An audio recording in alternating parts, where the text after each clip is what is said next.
एक समय की बात है। एक गांव में एक व्यापारी रहता था जो कि बहुत मेहनती था। उसने बहुत सारे पैसे कमा रखे थे ताकि उसको और उसके परिवार को खाने की कभी कमी ना हो।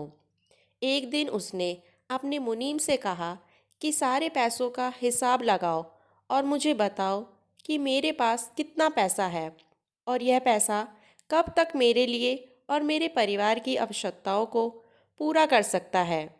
कुछ दिन बाद मुनीम व्यापारी के पास आया और कहने लगा, सेठ जी, अगर आपका खर्चा इतना ही रहे और कहीं से भी पैसा ना आए तो भी आपकी 2 पीढ़ियाँ बैठकर खा सकती हैं। लेकिन व्यापारी बहुत हैरान हुआ और बोला, बस 2 पीढ़ियाँ? तीसरी और चौथी पीढ़ी का क्या होगा? व्यापारी उस दिन से बहुत दुखी हुआ और सोच में पड़ गया। वह लगातार अपनी तीसरी और चौथी पीढ़ी को लेकर काफ़ी परेशान रहने लगा। बहुत ज़्यादा तनाव में रहने से वो बीमार पड़ गया। उसने बहुत सारी दवाइयाँ ली, लेकिन उसकी तबीयत में कोई सुधार नहीं हुआ। एक दिन व्यापारी का मित्र उससे मिलने के लिए आया। उसने देखा कि वो बहुत परेशान है।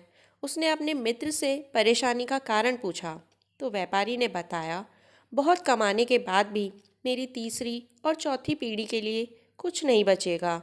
मुझे हमेशा उनके लिए चिंता बनी रहती है।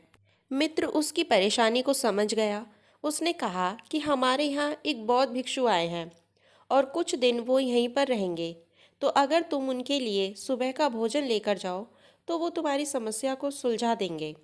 अगली ही सुबह व्यापारी बौद्ध भिक्षु के लिए खाना लेकर गया, लेकिन बौद्ध भिक्षु ने खाना लेने से मना कर दिया और कहा कि कोई व्यक्ति हमें पहले ही खाना देकर जा चुका है। हम ये खाना नहीं ले सकते। हमारा नियम है, हम दिन में एक बार ही खाना ले सकते हैं। मैं इसके लिए आपसे क्षमा मांगता हूँ।